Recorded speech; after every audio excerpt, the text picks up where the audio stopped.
പറഞ്ഞാൽ നിങ്ങൾ വിശ്വസിക്കില്ല, പക്ഷേ അതാണ് സത്യം. സോഷ്യൽ മീഡിയയിൽ നിങ്ങൾ കാണുന്ന അല്ലെങ്കിൽ നിങ്ങൾ വിശ്വസിക്കുന്ന പലതിനു പിന്നിലും എത്രമാത്രം വലിയ കറുത്ത മുഖങ്ങളുണ്ടെന്ന് നിങ്ങളൊന്ന് ചിന്തിച്ചു നോക്കിയിട്ടുണ്ടോ? ഡൽഹിയിലെ ജന്തർ മന്ദർ നീറ്റ് വിദ്യാർത്ഥികൾക്ക് നീതി കിട്ടാൻ വേണ്ടി അവരുടെ കണ്ണീരിനും വിയർപ്പിനും വില കൽപ്പിച്ച് തുടങ്ങിയ ഒരു സമരം ഇന്ന് എവിടെ എത്തി നിൽക്കുന്നു എന്ന് നിങ്ങൾക്കറിയാമോ? ഞാൻ ഈ പറയുന്നത് കേട്ട് ചിലരെങ്കിലും ഇത് വെറും കള്ളപ്രചാരണമാണെന്ന് തള്ളിക്കളയാൻ നോക്കിയേക്കാം. വിമർശകർ എന്ത് വേണമെങ്കിലും പറഞ്ഞോട്ടെ, പക്ഷേ തെളിവുകൾ സഹിതം ക്രിമിനലുകളുടെ ഫോട്ടോകളും രേഖകളും നിരത്തിവെച്ച പോലീസ് ഇന്ന് സത്യം പുറത്തുവിട്ടിരിക്കുകയാണ്. പറഞ്ഞാൽ നിങ്ങൾ വിശ്വസിക്കില്ല, ഒന്നോ രണ്ടോ പേരല്ല, വിദ്യാർത്ഥികളുടെ ആ ഒരു സമരവേദിയുടെ മറവിൽ മാത്രം 400-ലധികം ക്രിമിനലുകളാണ് അവിടെ വിലസിക്കൊണ്ടിരിക്കുന്നത് എന്ന് പോലീസ് ഔദ്യോഗികമായി കണ്ടെത്തിയിരിക്കുന്നു. നിങ്ങളൊന്ന് ഓർത്തു നോക്കൂ, ഒരുപറ്റം വിദ്യാർത്ഥികൾ അവരുടെ വിദ്യാഭ്യാസത്തിന് വേണ്ടി അവരുടെ ഭാവി ഓർത്ത് സമരം ചെയ്യുമ്പോൾ ആ സമരത്തിന്റെ മുൻനിരയിലും പിന്നാമ്പുറങ്ങളിലും മുഖംമൂടി അണിഞ്ഞ് നിൽക്കുന്നത് ക്രിമിനലുകളാണ്. വിദ്യാർത്ഥികളുടെ വിഷമം മുതലെടുത്ത് അവരുടെ സമരം ഹൈജാക്ക് ചെയ്ത് രാജ്യത്ത് അശാന്തിയും കലാപവും ഉണ്ടാക്കാൻ ഇറങ്ങി തിരിച്ചിരിക്കുന്ന ഈ രാജ്യവിരുദ്ധ ശക്തികൾ ആരാണ്? ഈ ക്രിമിനൽ സംഘത്തിന് പിന്നിൽ നിന്ന് ചിരടുകൾ വലിക്കുന്ന കറുത്ത കൈകൾ ആരുടേതാണ്? ഇതിനൊക്കെ ഒത്താശ ചെയ്തു കൊടുക്കുന്നത് ആരാണ്? ചോദ്യങ്ങൾ നിരവധി. സോഷ്യൽ മീഡിയ തുറന്നാൽ ഇന്ന് നമുക്ക് കാണാൻ കഴിയുന്നത് എന്താണ്? ചിലർ ഈ സമരത്തെ വെറുമൊരു എന്റർടൈൻമെന്റ് ആയി കാണുന്നു, ചിലർ റീച്ചിന് വേണ്ടി ഇതൊരു കണ്ടന്റ് ആക്കുന്നു, മറ്റു ചിലർ ഇത് വെച്ച് ട്രോളുകൾ ഇറക്കുന്നു. എന്തൊരു കഷ്ടമാണിത്! വിദ്യാർത്ഥികളുടെ ജീവനും ജീവിതത്തിനും വേണ്ടി നടക്കേണ്ട ഒരു സമരം ഇന്ന് ചിലർക്ക് വെറും തമാശയായി മാറിയിരിക്കുന്നു. എന്നാൽ ഇതിന്റെ ആഴം എത്രത്തോളം ഉണ്ടെന്ന് അറിയുമ്പോഴാണ് നമ്മൾ ഞെട്ടിപ്പോകുന്നത്. ഭൂരിഭാഗം പേരും ഇതിൽ ചേർന്നിരിക്കുന്നത് ഒരിക്കലും നീറ്റ് വിദ്യാർത്ഥികളെ അനുകൂലിച്ചുകൊണ്ടല്ല, മറിച്ച് ഈ രാജ്യത്തെ തകർക്കാൻ ഇറങ്ങി തിരിച്ച രാജ്യദ്രോഹികളുടെ അജണ്ടയുടെ ഭാഗമായിട്ടാണ്. അവർക്ക് വീണു കിട്ടിയ ഏറ്റവും വലിയൊരു ആയുധമായിട്ടാണ് ഈ സമരത്തെ അവർ മാറ്റിയിരിക്കുന്നത്. ഈ സമരം ഇന്ന് എവിടെ എത്തി നിൽക്കുന്നു എന്ന് പ്രേക്ഷകരായ നിങ്ങൾ ഓരോരുത്തരും ചിന്തിക്കേണ്ടിയിരിക്കുന്നു. എന്തിനാണ് ശരിക്കും ഈ സമരം തുടങ്ങിയത്? പരീക്ഷാ നടത്തിപ്പിലെ വീഴ്ചകൾ കാരണം മാനസികമായി തകർന്നു പോയ വിദ്യാർത്ഥികൾ തങ്ങൾ അനുഭവിച്ച വേദനയ്ക്ക് പരിഹാരമായി വിദ്യാഭ്യാസ മന്ത്രി രാജിവെക്കണമെന്നും ഇനി ഇത്തരം തെറ്റുകൾ ആവർത്തിക്കാൻ പാടില്ലെന്നും ആവശ്യപ്പെട്ടുകൊണ്ട് നടത്തിയ തികച്ചും ന്യായമായ ഒരു സമരമായിരുന്നു അത്. എന്നാൽ ആ സമരം ഇന്ന് എങ്ങോട്ടാണ് വഴിമാറിയത്? യഥാർത്ഥ വിദ്യാർത്ഥികളുടെ ആവശ്യങ്ങൾ പിന്നിലേക്ക് വലിച്ചെറിയപ്പെട്ടു. പകരം പല സംഘടനകളെയും വിദ്യാർത്ഥി പ്രസ്ഥാനങ്ങളുടെയും മറവിൽ നുഴഞ്ഞു കയറിയ ആ 400 ക്രിമിനലുകൾ ഈ സമരത്തെ പൂർണ്ണമായി ഹൈജാക്ക് ചെയ്തിരിക്കുകയാണ്. ഇനി ഏറ്റവും ഗൗരവമായി ചർച്ച ചെയ്യേണ്ട ആ വിഷയം നിങ്ങളുടെ മുന്നിലേക്ക് വയ്ക്കുകയാണ്. ആ ക്രിമിനലുകളുടെ കാര്യം എന്താണ് യഥാർത്ഥത്തിൽ അവിടെ സംഭവിച്ചിരിക്കുന്നത്? സമരം തുടങ്ങി കുറച്ച് ദിവസങ്ങൾ കഴിഞ്ഞപ്പോൾ തന്നെ പോലീസിന് ഇതിന്റെ പിന്നിൽ ചില അസ്വാഭാവികതകൾ അനുഭവപ്പെട്ടിരുന്നു. തുടർന്ന് നടത്തിയ രഹസ്യ അന്വേഷണത്തിലും നിരീക്ഷണത്തിലുമാണ് ഞെട്ടിക്കുന്ന വിവരങ്ങൾ പുറത്തു വന്നത്. ജന്തർ മന്ദറിലെ സമരവേദികളിലും അതിനു ചുറ്റുമുള്ള പ്രദേശങ്ങളിലും മുഖംമൂടി ധരിച്ചും വിദ്യാർത്ഥി സംഘടനകളുടെ ബാനറുകൾക്ക് പിന്നിലും ഒളിച്ചിരുന്ന ആക്രമണങ്ങൾക്കും അശാന്തിക്കും കൂടെ നിന്നത് ഏകദേശം 400ഓളം ക്രിമിനലുകളെയാണ് പോലീസ് കൃത്യമായ തെളിവുകളോടെ തിരിച്ചറിഞ്ഞിരിക്കുന്നത്. ഇവരുടെ പേരും വിവരങ്ങളും ഫോട്ടോകൾ സഹിതമാണ് പോലീസ് ഇപ്പോൾ പുറത്തുവിട്ടിരിക്കുന്നത്. മറ്റ് സംസ്ഥാനങ്ങളിൽ നിന്നും ഡൽഹിയിലേക്ക് വണ്ടി കയറിയ ഇവർ ആരും യഥാർത്ഥ വിദ്യാർത്ഥികളല്ല.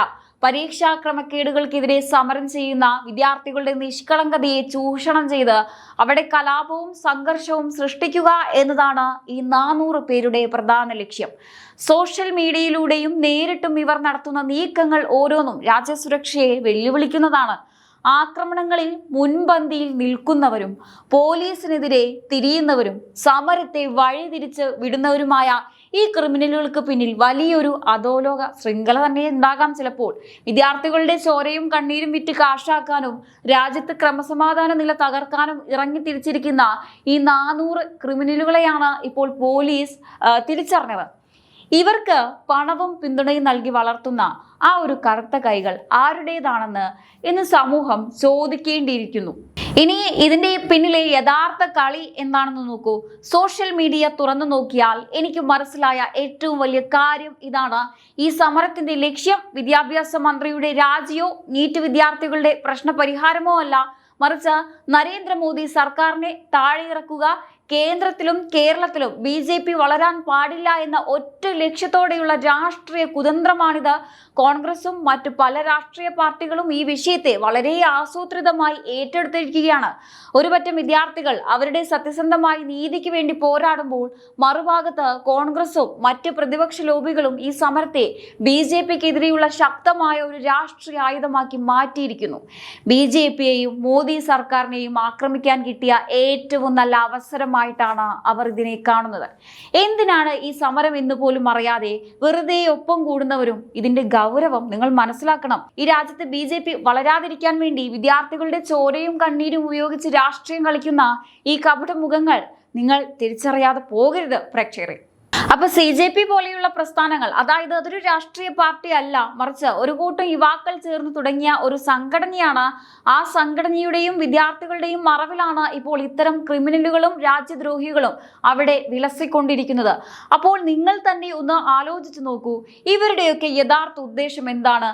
ഇത് ശരിക്കും വിദ്യാഭ്യാസ മന്ത്രിയുടെ രാജിയാണോ, അതോ രാജ്യത്തിന്റെ പ്രധാനമന്ത്രിയായ നരേന്ദ്രമോദിയെ തരം താഴ്ത്താനും അദ്ദേഹത്തെ കസേരയിൽ നിന്ന് താഴെ ഇറക്കാനും വേണ്ടി ആസൂത്രണം ചെയ്ത ഒരു രാഷ്ട്രീയ നാടകമാണോ? കാര്യങ്ങൾ വ്യക്തമായി പരിശോധിച്ചാൽ ഇതിന്റെ പിന്നിലെ ഗൂഢലക്ഷ്യം ആർക്കും മനസ്സിലാകും. പല സോഷ്യൽ മീഡിയ അക്കൗണ്ടുകൾ തുറന്നാൽ കാണുന്നത് എന്താണ്?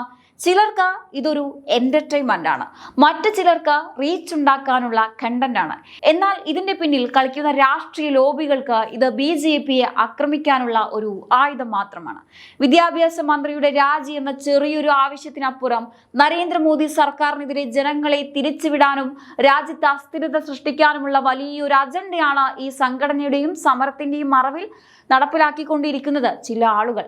ഈ സമരത്തിന് ഇതിൻ്റെതായ ഒരു ഗൗരവവും വിശുദ്ധിയും ഒക്കെ ആദ്യമുണ്ടായിരുന്നുവെങ്കിൽ ഇന്നിത് രാജ്യവിരുദ്ധ ശക്തികൾ കയ്യേറിയ ഒരു രാഷ്ട്രീയ ആയുധമായി പൂർണ്ണമായി മാറിയിരിക്കുകയാണ്.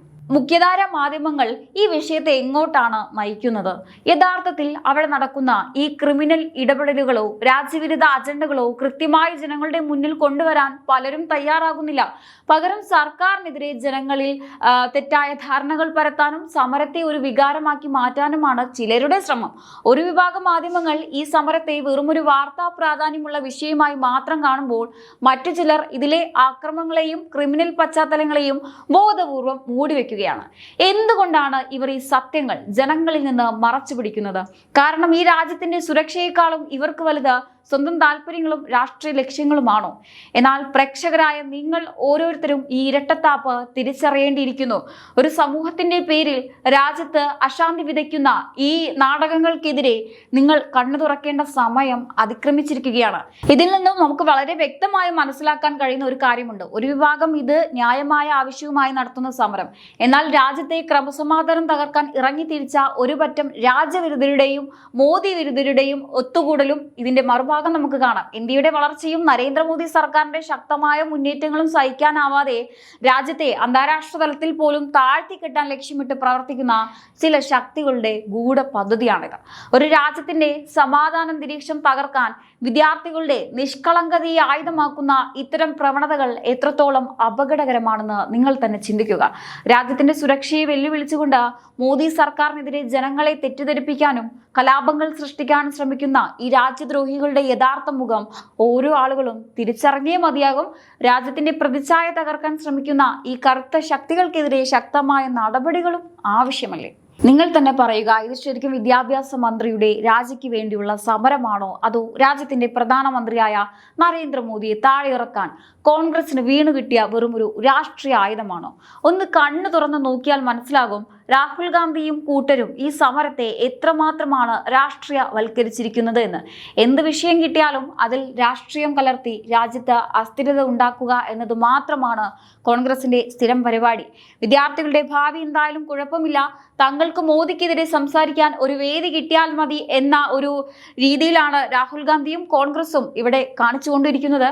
ഇത് കണ്ടാൽ തന്നെ മനസ്സിലാകും ഇവരുടെയൊക്കെ യഥാർത്ഥ ലക്ഷ്യം എന്താണെന്ന്. വിദ്യാർത്ഥികളുടെ നീതിക്ക് വേണ്ടിയുള്ള സമരത്തെ ഹൈജാക്ക് ചെയ്ത് രാജ്യത്തിന്റെ ക്രമസമാധാനവും പ്രതിച്ഛായയും തകർക്കാൻ നോക്കുന്ന ഈ രാജ്യവിരുദ്ധ ശക്തികൾക്ക് നിങ്ങൾ കൂട്ടുനിൽക്കുമോ? അതോ ഇവരുടെ ഈ കപടമുഖം തിരിച്ചറിഞ്ഞ് നിങ്ങൾ ഇതിനെതിരെ ചോദ്യങ്ങൾ ചോദിക്കുമോ? എന്തു തന്നെയായാലും ഈ വിഷയത്തെക്കുറിച്ചുള്ള നിങ്ങളുടെ അഭിപ്രായങ്ങൾ തീർച്ചയായിട്ടും താഴെ കമന്റ് ബോക്സിൽ രേഖപ്പെടുത്തുക. മറ്റൊരു വിഷയമായി വീണ്ടും കാണാം. നന്ദി.